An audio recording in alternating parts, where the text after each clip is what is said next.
विक्की अपनी गरीबी और बार बार होने वाले अपमान से परेशान था।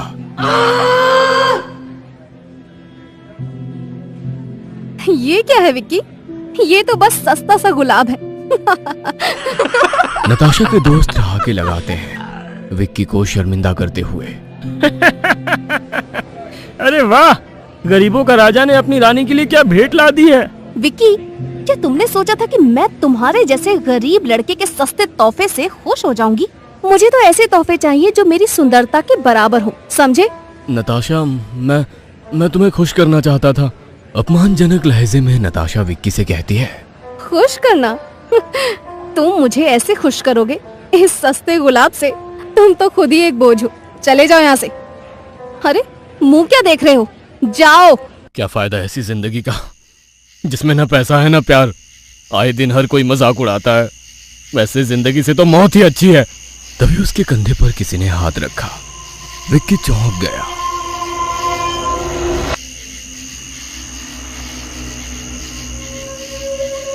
क्या हुआ बच्चा, जिंदगी से परेशान हो? हाँ बाबा, जिंदगी में ना तो पैसा है और ना ही प्यार, हर जगह अपमान। पक गया हूं जिंदगी से।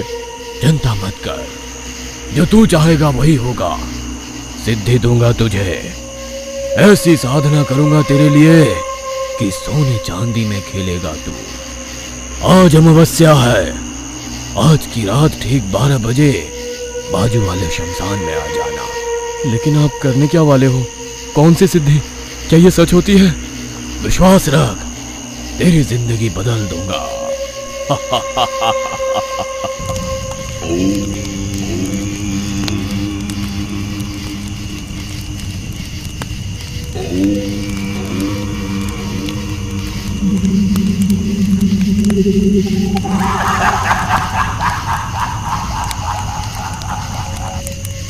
आ गई तेरी कर्ण पिशाचनी, तुझे जो चाहिए ये देगी, सिर्फ इसे नाराज मत करना।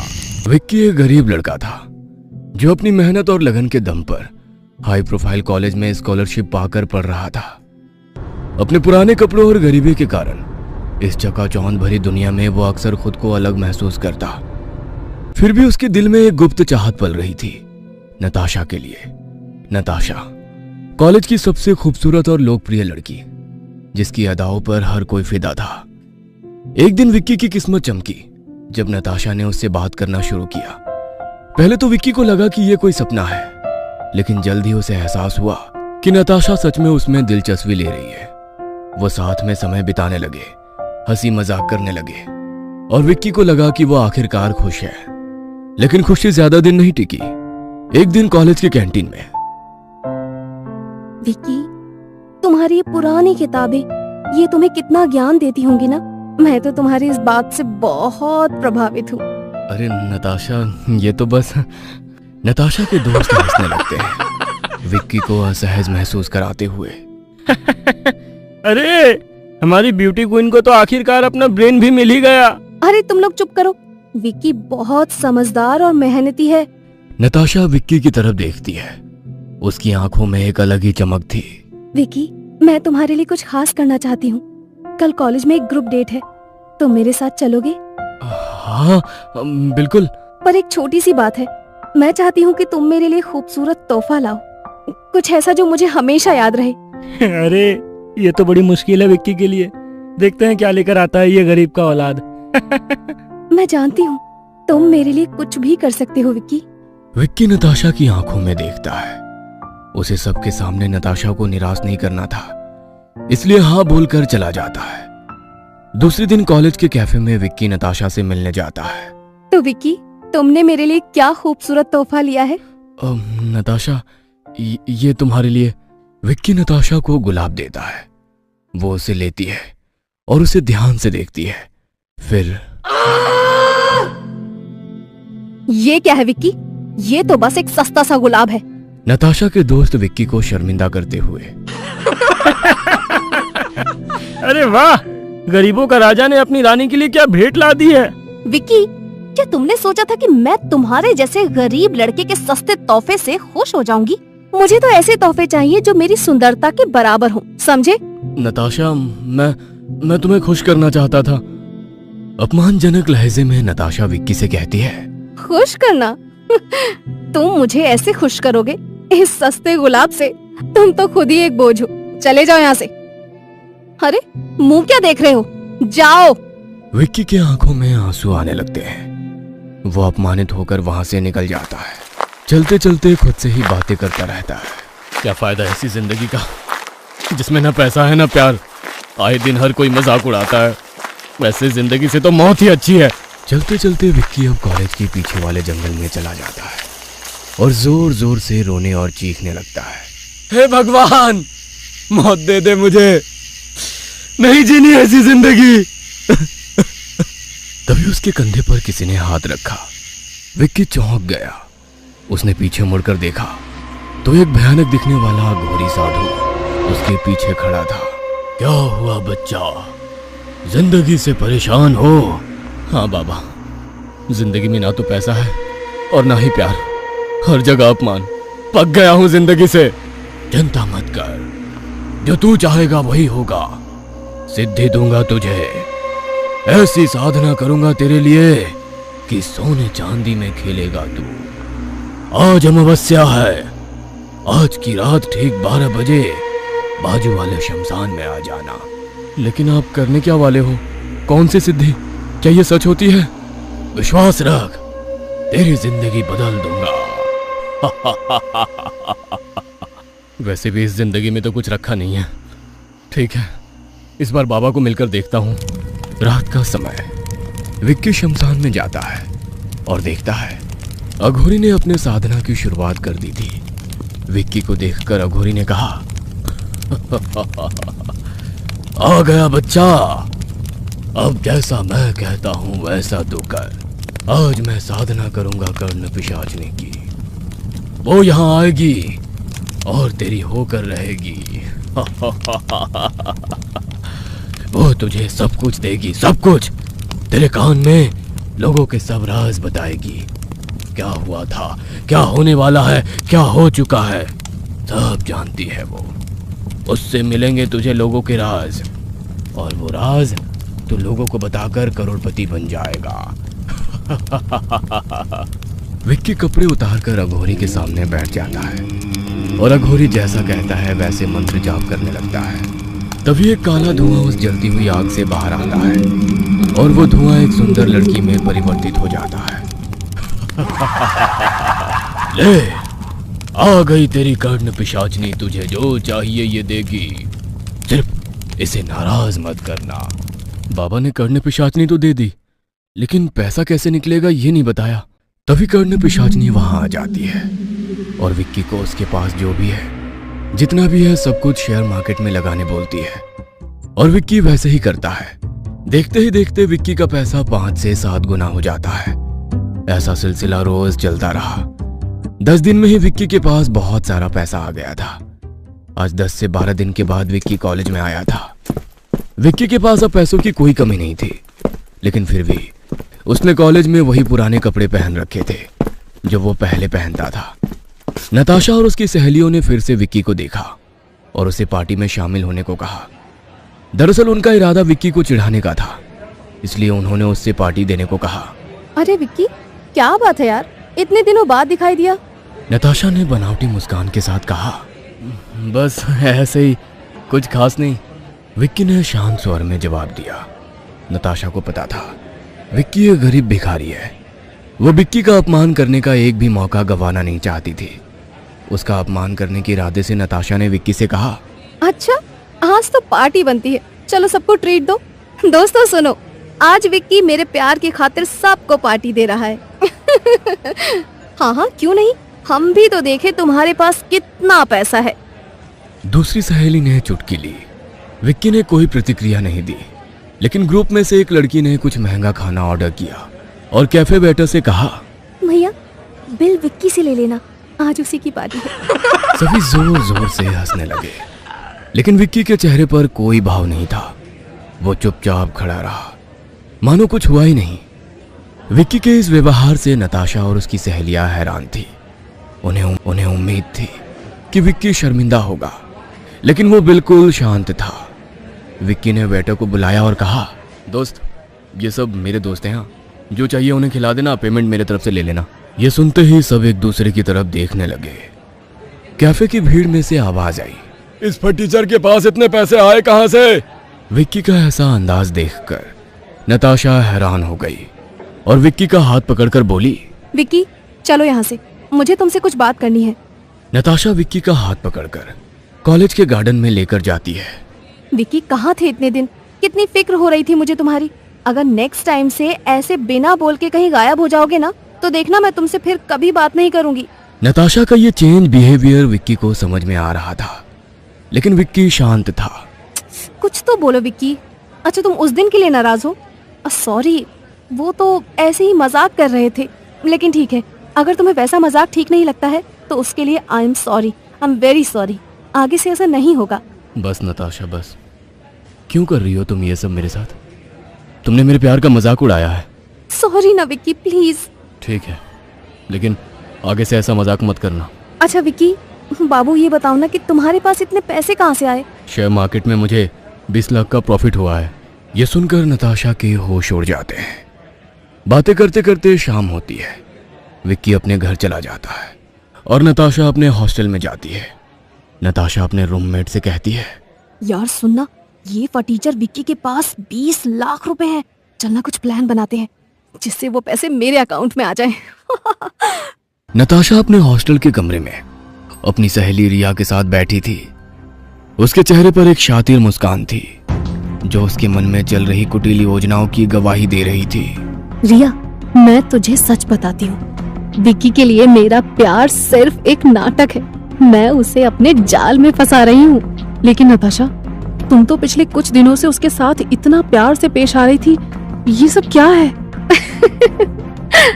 अरे वो बेवकूफ मुझ पर फिदा हो गया है।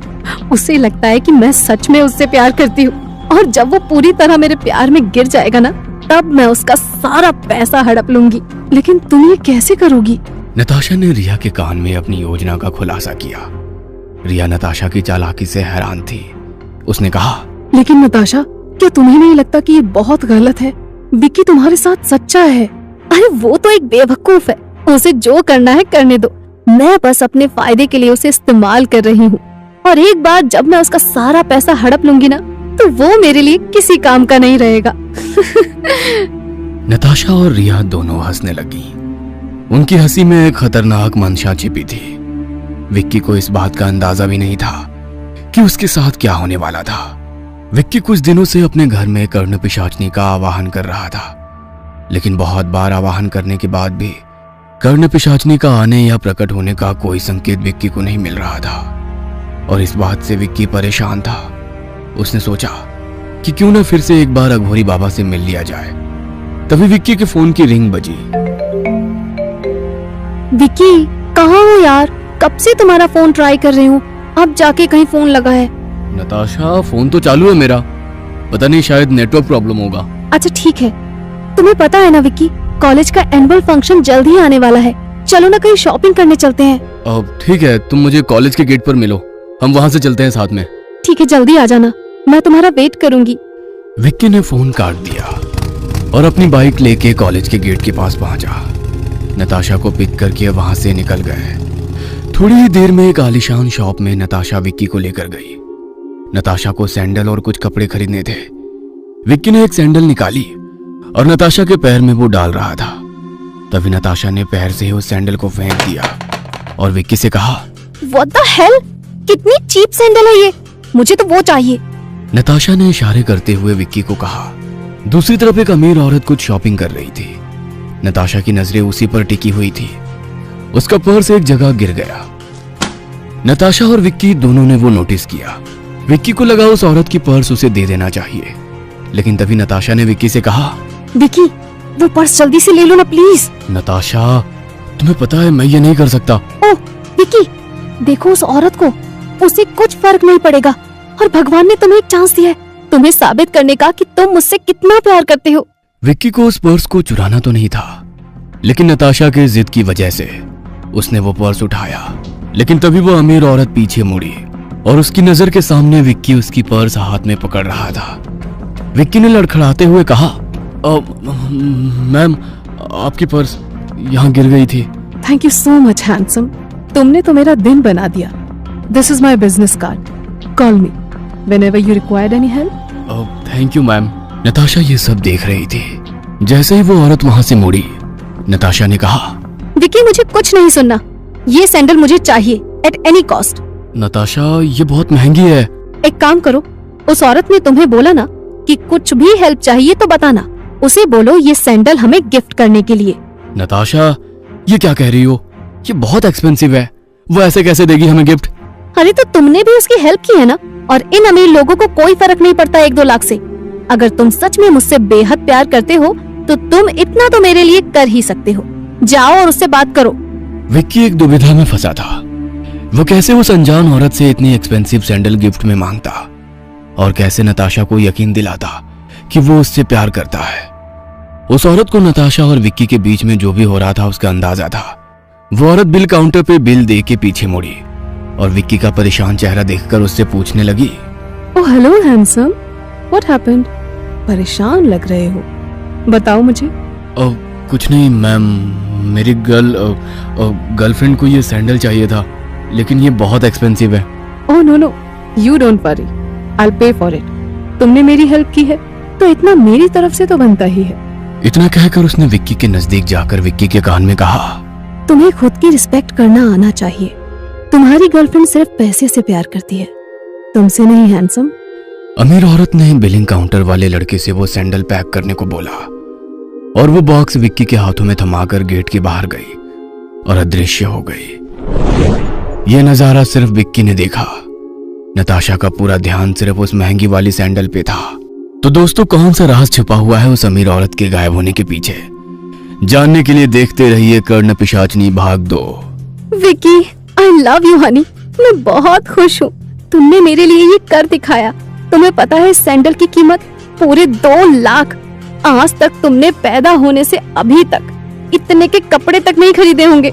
नताशा बार बार विक्की का अपमान करती थी, लेकिन विक्की उसके प्यार में इतना पागल था कि उसे नताशा के अलावा दूसरा कुछ भी दिखाई नहीं देता था। विक्की ने बाइक स्टार्ट की और नताशा को कॉलेज हॉस्टल में छोड़ने के लिए विक्की निकल पड़ा। तभी सामने से आने वाले बेलगाम ट्रक ने विक्की के बाइक को जोर से धड़म मारी। विक्की ने हेलमेट पहन रखा था तो उसे थोड़ी बहुत चोट आई, लेकिन नताशा बाइक से 20 फीट की दूरी पर बेहोश होकर पड़ी थी। यह घटना देखकर लोगों की गर्दी जमा हो गई। नताशा का नसीब अच्छा था, वहां बाजू में ही एक एम्बुलेंस खड़ी थी। लोगों ने विक्की और नताशा को उठाने में मदद की। एम्बुलेंस सिटी हॉस्पिटल में पहुंची। ऑपरेशन थिएटर का लाइट चालू हुआ। विक्की ऑपरेशन थिएटर के सामने टेंशन में बैठा था। जैसे यह खबर नताशा के दोस्तों को मिली, सिटी हॉस्पिटल वो पहुंच गए। तब तक ऑपरेशन चालू था। डॉक्टर साहब बाहर आए। उन्होंने कहा, देखिए, घबराने की जरूरत नहीं है। पेशेंट को लाने में थोड़ी देर हो जाती तो प्रॉब्लम हो जाता। थोड़ी देर में पेशेंट को होश आ जाएगा, तभी तुम मिल सकते हो। विक्की और उसके दोस्तों के चेहरे पर से तनाव थोड़ा कम हुआ। विक्की और दोस्त नताशा से मिलने अंदर गए तो नताशा होश में तो थी, लेकिन सब लोगों को बुरी तरह से बड़ी बड़ी आंखों से घूर रही थी। उसकी आंखों के नीचे ब्लैक सर्कल बन चुके थे। अब नताशा ने नजरें घुमाई थी और वो बहुत ही विचित्र तरीके से एक दीवार की तरफ देख रही थी। जैसे ही विक्की ने नताशा से पूछा, नताशा तुम ठीक तो हो? नताशा ने एकदम से विक्की की तरफ घूरते हुए देखा और चिल्ला के बोली, मैं नताशा नहीं हूं।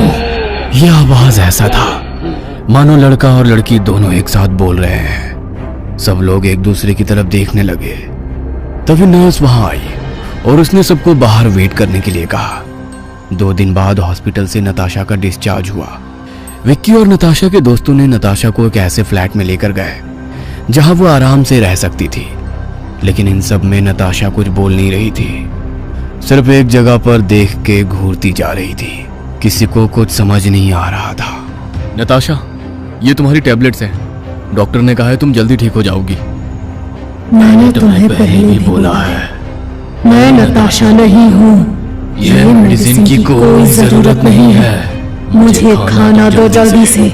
नताशा के एक दोस्त ने खाने की प्लेट नताशा के सामने रखी, लेकिन ये क्या? नताशा खाना इस तरह से खा रही थी, जानवर खा रहा है। गुस्सैल आवाज में नताशा ने फिर से खाना मांगा। खाना दो, और चाहिए। ऐसा करते करते उसने सभी लोगों का खाना खत्म कर दिया और पानी मांगने लगी। विक्की ने पानी का गिलास नताशा के हाथ में दिया। वो गिलास नताशा ने फेंक दिया और गुस्से में बोली, घड़ा दो पानी का। और पानी का घड़ा को मुंह लगाकर पानी पीने लगी। यह सब अजीब था। विक्की को समझ आ गया था कि यह सब कुछ नॉर्मल नहीं है। तभी उसे उस अघोरी की बात याद आई। विक्की ने दोस्तों से कहा, अब तुम सब यहीं रुको, मैं किसी को लेकर आता हूँ जो नताशा को ठीक करने में हमारी मदद कर सके। विक्की रुको, मैं भी आता हूँ तुम्हारे साथ। अरे नहीं नहीं, तुम सिर्फ नताशा का ख्याल रखना, मैं जल्द से जल्द आता हूँ। विक्की के दोस्त ने सिर हिला के हाँ में जवाब दिया और विक्की उस घने जंगल की ओर चला गया। उसने अघोरी बाबा को पूरी हकीकत बताई। अघोरी बाबा विक्की के साथ उसके फ्लैट पर आया। नताशा सो रही थी। अघोरी बाबा को देखकर उसके दोस्त बोले, विक्की, ये सब क्या है? यार तू पागल हो गया है क्या? इसे पाखंडी बाबा की नहीं, डॉक्टर की जरूरत है। ठीक कह रहे हो तुम, इस पाखंडी बाबा को निकाल दो यहाँ से। बस करो, तुमसे ज्यादा चिंता मुझे है नताशा की। वो मेरी गर्लफ्रेंड है। कौन सी गर्लफ्रेंड और तुम्हारी कौन सी रिलेशनशिप? कॉलेज में सबको पता है कि नताशा तुम्हारी सिर्फ खिंचाई कर रही है, वो कोई तुम्हारी गर्लफ्रेंड नहीं है। नताशा की दोस्त रिया ने इतना कहा ही था तो जोर जोर से नताशा की हंसने की आवाज आने लगी।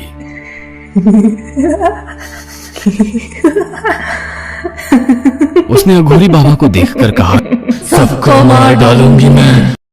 और तभी लाइट चालू बंद होना शुरू हो गए। चुप! कौन हो तुम और नताशा की शरीर में क्या कर रही हो?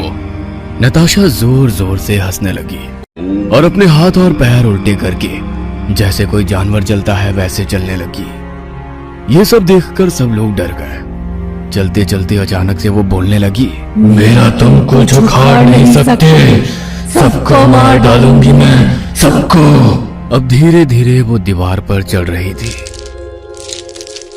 अघोरी बाबा ने अपने हाथ में राख ली और नताशा के ऊपर फूंक दी तो नताशा दीवार से नीचे गिर गई। अघोरी बाबा ने सबको कहा, इसे रस्सी से बांध दो। बोल, कौन है तू और यहाँ किस लिए आई है? नताशा ने अघोरी को गुस्से से देखा और नजरों से एक सीलिंग पर लटका हुआ झूमर जोर से अघोरी बाबा पर गिराया। अघोरी बाबा बाल बाल बच गए। उन्होंने एक लकड़ी की काठी से जोर से नताशा के कंधे पर प्रहार किया और फिर से पूछा, कौन हो तुम और नताशा की शरीर में क्या कर रही हो? नताशा रोने लगी और विक्की को बुलाने लगी। विक्की, प्लीज मुझे बचा लो, ये पाखंडी मुझे मार रहा है, प्लीज प्लीज मुझे बचा लो, प्लीज। विक्की उसकी तरफ जाने ही वाला था तो अघोरी बाबा ने उसे रोका और फिर से लाठी से एक जोरदार प्रहार नताशा पे किया और मंत्र कहकर पानी नताशा पे छिड़का। तभी नताशा ने कहा, मेरा नाम रोहिणी है और मैं इसके शरीर में नहीं आई, बल्कि ये मुझ पे लेटी थी और अब ये शरीर में नहीं छोड़ेगी। नताशा तुम पे कैसे लेटी? सिटी हॉस्पिटल में जो बेड पर मेरी मौत हुई वहां से मेरी बॉडी तो लोग ले गए, लेकिन फिर भी मैं वहीं थी और वहीं पे नताशा को लाकर मेरी आत्मा पर अस्पताल वालों ने लिटा दिया। अब मुझे नया शरीर मिला है, इसे मैं नहीं छोड़ूंगी। अघोरी बाबा कुछ मंत्र कहकर अपने कमंडल से पानी हाथ में लेकर अघोरी बाबा नताशा पर छिड़कते हैं और बोलते हैं, छोड़ दे इसे। तभी अचानक से एक काला धुआं नताशा के शरीर से निकलकर खिड़की से बाहर चला जाता है और नताशा बेहोश होकर नीचे गिर जाती है। अघोरी बाबा पानी का छिड़काव नताशा के चेहरे पर करते हैं और नताशा को होश आ जाता है। हाँ, मैं कहाँ हूँ? विक्की और तुम सब लोग यहाँ? मैं यहाँ कैसे? बहुत दर्द हो रहा है। नताशा, तुम चिंता मत करो, कुछ नहीं हुआ, तुम सिर्फ अभी आराम करो, बाकी बातें बाद में करेंगे। विक्की नताशा को बेड पे सुला के अघोरी बाबा को लेकर बाहर चला जाता है। उसके साथ सभी दोस्त भी अपने अपने घर निकल जाते हैं। बाबा ये क्या था? सच में कोई भूत नताशा पर हावी हो गया था? हाँ बेटा, वो सच में एक भूतनी थी और उसे तेरे कर्ण पिशाचनी ने भेजा था। लेकिन बहुत दिनों से मैं कर्ण पिशाचनी का आवाहन कर रहा हूं, लेकिन वो मेरे सामने आती ही नहीं। बेटा, वो हमेशा तुम्हारे आसपास रहती है। अघोरी बाबा ने आंखें बंद कर ली और कुछ मंत्र जाप किया तो उन्हें वो आलीशान शॉप दिखा जहां विक्की और नताशा शॉपिंग के लिए गए थे, और वो एक अमीर औरत। बाबा ने आंखें खोली और विक्की से कहा, जिससे तुम आज सुबह मिले थे उस दुकान में, पता है वो कौन थी? क्या वो कर्ण पिशाचनी थी और हमारा एक्सीडेंट उसने करवाया है? बिल्कुल सही, उस औरत के रूप में कर्ण पिशाचनी थी। वो तुम्हें नहीं, नताशा को मारना चाहती थी, क्योंकि तुम उससे प्यार करते हो। तुम्हें वो सब कुछ देगी, लेकिन किसी से प्यार करने नहीं देगी, ना नताशा से, ना तुम्हारे परिवार से। तभी विक्की का फोन बजता है। हेलो विक्की, तुम जल्दी से गांव आ जाओ, तुम्हारे पापा की मानसिक संतुलन खो गई है। यहाँ नताशा रिया को फोन करती है और कहती है, हेलो रिया, ये फटीचर विक्की के फ्लैट से मुझे लेकर चलो। और ऐसा क्या हुआ था जो तुम सब लोग मुझे यहाँ ले आए? अब नताशा के दोस्तों को भी समझ आ गया था कि विक्की गरीब तो जरूर है, लेकिन दोस्ती एकदम पक्की निभाता है। अब सारे नताशा के दोस्त विक्की के भी दोस्त बन गए थे। फोन रखते ही विक्की की आंखों में छलके आंसुओं ने राहुल को बिना कुछ पूछे ही सब समझा दिया था। उसने बिना देरी किए अपनी कार निकाली और विक्की के मना करने के बावजूद उसे अपने साथ गांव चलने के लिए मना लिया। इस बीच राहुल का जिगरी यार योगेश भी इस अनजान सफर में उनके साथ शामिल हो गया। विक्की की मनस्थिति चिंता से घिरी हुई थी। पिता की हालत के बारे में अनिश्चितता उसे अंदर ही अंदर खाए जा रही थी। कॉलेज और गांव के बीच की अथाह दूरी इस समय और भी लंबी लग रही थी, मानो हर एक मील उसके दिल पर एक बोझ लाद रहा हो। योगेश, जो कि विक्की के बेचैनी को भांप रहा था, उसे दिलासा देते हुए बोला, अरे यार टेंशन मत ले, हम सब तेरे साथ हैं। फिर राहुल की ओर मुड़कर उसने कहा, राहुल यार कोई गाना लगा दे, रात काफी हो गई है, नींद नहीं आएगी। विक्की ने भी राहुल की बात का समर्थन किया। हाँ यार, कुछ गाने बजा दे, हमें तो गाड़ी चलानी भी नहीं आती, सफर भी लंबी है। राहुल ने कार के म्यूजिक सिस्टम पर कुछ सुकून देने वाले गाने चला दिए, जिसकी धुनों ने कुछ देर के लिए ही सही विक्की की चिंता को हल्का कर दिया। 4-5 घंटे बीत चुके थे और अब वे घने जंगल के रास्ते पर थे। राहुल की आंखें नींद से बोझिल हो रही थी, जिसके कारण कार अनियंत्रित होकर लहराने लगी। झटके से जागते हुए उसने स्टीयरिंग संभाला, लेकिन तब तक देर हो चुकी थी। एक जोरदार धमाके के साथ कार एक विशाल पेड़ से जा टकराई। अरे ये क्या हो गया? विक्की ने घबराकर पूछा। यार नींद आ रही थी तो पहले बता देते। योगेश झुंझुलाते हुए बोला, कोई जगह रुककर आराम कर लेते, अब इस सुनसान जंगल में कौन हमारी मदद करेगा? राहुल ने अपराध बोध से भरी आवाज में कहा। हाँ हाँ, सब मेरी गलती है, मुझे नहीं आना चाहिए था तुम्हारे साथ। विक्की ने स्थिति को समझते हुए कहा, भाई अब गुस्सा करने से क्या होगा, ये सोचो कि अब क्या करें। तभी उनकी नजर सामने से आते हुए एक बूढ़े व्यक्ति पर पड़ी। उसके हाथ में एक लालटेन थी, जिसकी रोशनी में उसका चेहरा रात के अंधेरे में और भी डरावना लग रहा था। राहुल ने हिम्मत जुटाकर उस बूढ़े व्यक्ति से पूछा, बाबा क्या यहाँ आसपास कोई मैकेनिक मिलेगा? उस व्यक्ति ने लालटेन की रोशनी में उन तीनों को एक नजर देखा और बोला, बेटा इतनी रात को इस घने जंगल में मैकेनिक कहां से मिलेगा, लेकिन इस गरीब का घर यहीं पास में है। अगर आप चाहें तो रात भर आराम कर सकते हैं, सुबह होते ही कुछ ना कुछ मदद जरूर मिलेगी। उसकी बात सुनकर तीनों दोस्तों को राहत महसूस हुई। थकान और डर से बेहाल उन्हें इस समय बस एक सुरक्षित जगह की तलाश थी। अनजान रास्तों पर उसके पीछे पीछे बढ़ते हुए वे उस बूढ़े व्यक्ति के साथ चल पड़े। कुछ ही देर में वे उस बूढ़े व्यक्ति के घर पहुंच गए। वह घर कम और अंग्रेजों के जमाने की कोई पुरानी हवेली ज्यादा लग रही थी। विशाल लकड़ी के दरवाजे, ऊंची छतें और खिड़कियों पर लगी जंग, लोहे की सलाखें, चारों ओर एक अजीब सा सन्नाटा पसरा था, जो उस हवेली की भव्यता के साथ एक विचित्र विरोधाभास पैदा कर रहा था। हवेली के भीतर कदम रखते ही उनकी नजर एक विशाल पेंटिंग पर पड़ी जो दीवार पर शान से लटकी हुई थी। पेंटिंग में किसी राजकुमारी की आकृति उभरी हुई थी जिसकी आंखें मानो उन्हें घूर रही हो। जैसे ही राहुल की नजर उस पेंटिंग पर पड़ी वह एकदम से तिरछी हो गई। इतनी भव्य हवेली का जंगल के बीच होना अपने आप में एक रहस्य था और ऊपर से बिजली का ना होना इस रहस्य को और गहरा कर रहा था। बूढ़े व्यक्ति ने उन्हें बैठने का इशारा किया और तीनों के लिए पानी लेकर आया। राहुल ने पानी का गिलास अपने हाथों में लिया और जैसे ही एक घूंट भरा उसके चेहरे पर अजीब सी घृणा छा गई। ये कैसा पानी है? बूढ़ा व्यक्ति एक भयानक मुस्कान के साथ बोला, इस हवेली में पानी से नहीं खून से प्यास बुझाई जाती है। ये कहते हुए वो जोर जोर से हंसने लगा। राहुल डर के मारे गिलास जमीन पर पटक दिया। विक्की और योगेश ये सब देखकर हैरान रह गए। राहुल क्या हुआ? विक्की ने राहुल को कंधे से पकड़कर हिलाते हुए पूछा।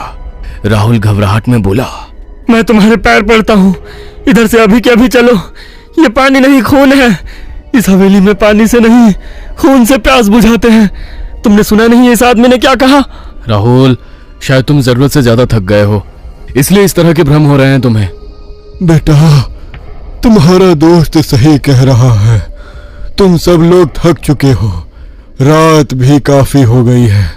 तुम्हारे पीछे 3 कमरे हैं, उसमें तुम जाकर आराम करो, सुबह मिलते हैं। विक्की और योगेश राहुल को एक कमरे में लेकर गए मगर उस कमरे में केवल एक छोटा सा बिस्तर था जिस पर तीनों का सोना नामुमकिन था। थकान से चूर तीनों अलग अलग कमरों में जाकर सो गए। कुछ ही देर में राहुल की नींद एक अजीब सी आवाज से टूटी। उसके कमरे की जमीन से खटखट की आवाज आ रही थी मानो कोई जमीन के नीचे जिंदा दफन हो और बाहर निकलने की कोशिश कर रहा हो। पहले तो राहुल ने इसे अपना वहम समझा लेकिन जब कुछ देर बाद आवाज फिर से आई तो उसके रोंगटे खड़े हो गए। डर के मारे उसने विक्की और योगेश के कमरे में जाकर उन्हें जगाया और अपने कमरे की भयानक घटना बताई। राहुल, विक्की और योगेश तीनों उस कमरे में गए। विक्की ने कमरे में झांकते हुए कहा, राहुल यहां तो कोई आवाज नहीं आ रही है। योगेश ने भी सहमति जताते हुए पूछा, हाँ राहुल, किस आवाज की बात कर रहे हो? राहुल ने घबराई हुई आवाज में कहा, यार मैं सच कह रहा हूँ, यहाँ थोड़ी देर पहले जमीन के अंदर से ऐसी आवाज आ रही थी जैसे किसी को अंदर कैद करके रखा है। विक्की ने राहुल को समझाते हुए कहा, राहुल शायद तुम्हें सपना आया होगा, तुम शांति से सो जाओ और किसी आवाज पर ध्यान मत दो। विक्की और योगेश कमरे से बाहर निकले ही थे कि तभी फिर से वो आवाज आई। राहुल ने डरते हुए कहा, सुना तुमने? अब हो गया ना यकीन मेरी बातों पर कि मैं झूठ नहीं बोल रहा हूँ? विक्की ने भी आवाज सुनकर सहमति जताई। हाँ यार, योगेश ने हैरानी से पूछा, लेकिन यह आवाज जमीन से कैसे आ सकती है? वो आवाज अब जोर जोर से आने लगी। विक्की ने उस आवाज की ओर देखकर पूछा, कौन है वहां? जमीन के नीचे से एक भयानक आवाज गूंजी, ये हवेली मेरी है। विक्की ने डरते हुए पूछा, कौन हो तुम और कहां हो? दिखाई क्यों नहीं दे रही हो? कई साल पहले यहाँ राजवीर नाम के राजा का राज्य था। एक दिन राजा ने मुझे देखा और उसे मुझसे प्यार हो गया। वो मुझे इस हवेली में बंद करके रखता था और किसी से मिलने नहीं देता था। एक दिन एक चोर इस हवेली में घुस आया। मैं नहा रही थी और उसने मुझे देखा और मेरे पास आया, लेकिन तभी राजा वहां आ गया। उसको लगा उस चोर का और मेरा कुछ संबंध है। उसने अपनी तलवार निकाली, हमारी दोनों की गर्दनें उड़ा दी और हमें इस कमरे के नीचे दफन कर दिया। विक्की, योगेश और राहुल तीनों ये बात सुनकर बहुत डर गए। तभी राहुल ने उस आवाज की ओर देखकर कहा, हमारी कोई गलती नहीं है, प्लीज हमें जाने दो। तभी वो आवाज फिर से आई, मैं तुम्हें परेशान करना नहीं चाहती, सिर्फ तुम यहाँ से हमें बाहर निकालो और हमारा अंतिम संस्कार कर दो तो हमें मुक्ति मिल जाएगी। उसकी बात सुनकर राहुल, विक्की और योगेश ने मिलकर वहां गड्ढा खोदना शुरू किया। थोड़ी ही देर में उन्हें वहां से कुछ गली सड़ी हड्डियां मिली।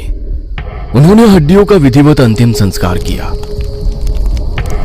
अंतिम संस्कार करके राहुल ने विक्की और योगेश से कहा, हमें यहाँ रुकना नहीं चाहिए। विक्की और योगेश ने भी राहुल की बात से सहमति जताते हुए अपना सामान लिया और गाड़ी की ओर बढ़े। लेकिन ये क्या, गाड़ी एकदम बराबर थी, उस पर एक भी एक्सीडेंट का निशान नहीं था। मानो उस हवेली वाली औरत की आत्मा ने ही ये सब करवाया हो। तीनों कार लेकर निकल चुके थे। घर पहुंचने में अभी 3-4 घंटे का सफर बाकी था। रात के 3 बज चुके थे। तभी विक्की के फोन की रिंग बजी। हेलो। विक्की ने फोन उठाया। दूसरी तरफ से नताशा की आवाज आई। विक्की, रिया ने मुझे सब कुछ बता दिया है। I'm really sorry Vicky. अरे किस बात के लिए नताशा? विक्की, वो सब मैं बाद में बताती हूँ। मैंने फोन तुम्हें इसलिए किया कि रिया, मैं और अघोरी बाबा तुम्हारे गांव आ रहे हैं, ड्राइवर को साथ लेकर। अरे नताशा, सफर काफी लंबा है, तुम आने का कष्ट मत करो, हम लोग संभाल लेंगे। मुझे कुछ नहीं सुनना है। हम लोग निकल चुके हैं और तुम्हारे पीछे ही हैं। कुछ घंटों में ही पहुंच जाएंगे वहाँ। ठीक है, आराम से आना, मैं वेट करूंगा तुम्हारी। विक्की ने फोन काट दिया। गांव का रास्ता शुरू हो गया था। थोड़ी ही देर में विक्की का घर आ गया। उसके बाबा खटिया पर लेटे हुए थे। वैसे तो विक्की के बाबा की शरीर यष्टि एकदम मजबूत थी, लेकिन अचानक से वो एकदम कमजोर हो गए थे, जैसे किसी ने उनके शरीर से उनकी मजबूती छीन ली हो। और धीरे धीरे ऐसे कुछ बोल रहे थे जो किसी को समझ नहीं आ रहा था। देखना विक्की, तेरे बाबा को क्या हो गया है, कैसी कैसी बातें कर रहे हैं। तू चिंता मत कर माँ, मैं आ गया हूं ना, सब ठीक हो जाएगा। बाबा, क्या हुआ है आपको? आ गया बेटा तू, मेरे पास बहुत कम समय बचा है, मैं मरने वाला हूँ, वो मार डालेगी मुझे। कौन मार डालेगी? वो औरत, डायन। कौन औरत? कौन डायन बाबा? विक्की के बाबा बेहोश हो गए। तभी नताशा, रिया और अघोरी बाबा वहां पहुंचे। विक्की ने आप बीती अघोरी बाबा को सुनाई। मंत्रोच्चार के साथ बाबा ने कमंडल से विक्की के पिता पर जल छिड़का। मानो किसी दैवीय स्पर्श से उनके शरीर में स्फूर्ति का संचार हुआ और वे खटिया पर बैठ गए। क्या हुआ है आपको और कौन है वो स्त्री? अघोरी बाबा ने प्रश्न किया। एक दिन मैं खेत में सोने के लिए गया तो रात के करीब 12 बजे एक औरत आई और मेरे पूरे शरीर को उसने गोबर लगाया और मेरे साथ किया।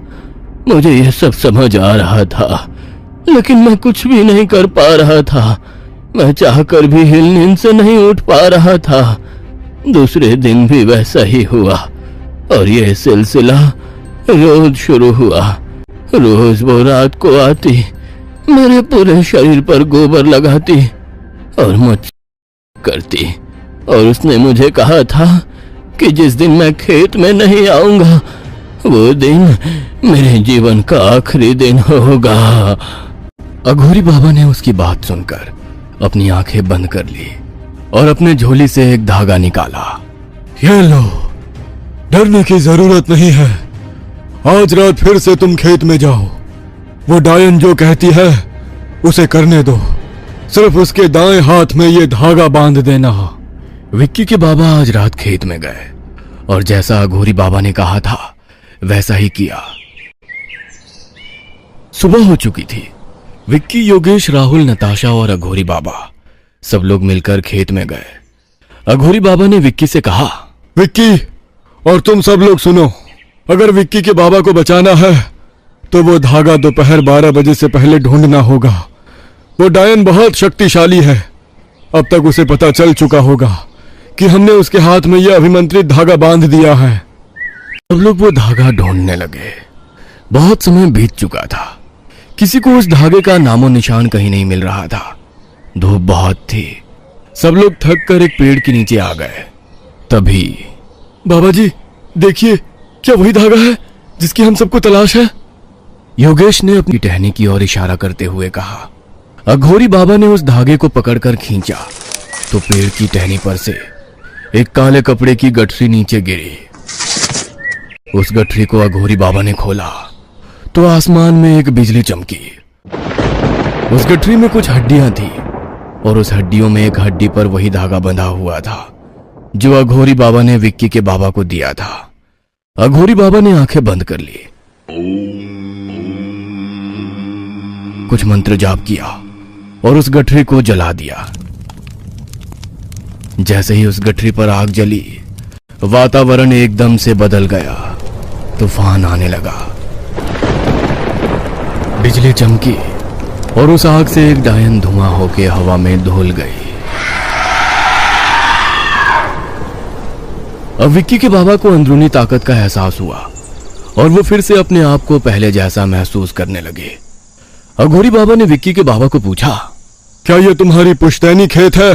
विक्की के पिता ने जवाब दिया, नहीं, यह तो हमने हाल ही में खरीदा था। अघोरी बाबा ने खुलासा किया, वो एक बंजारन थी। उनका काफिला भेड़ बकरियों के साथ इस गांव से उस गांव भटकता रहता था। एक दिन इस खेत के मालिक से उसे प्यार हो गया। वो रोज रात यही इसी जगह जहां तुम सोए थे मिलते थे। एक दिन खेत के मालिक ने उसे मार डाला। जब ये बात उसकी मां को पता चली तो उसने काला जादू कर उसकी हड्डियां इस गठरी में बांध कर इस पेड़ पर टांग दिया। लेकिन अब चिंता की कोई बात नहीं, उसे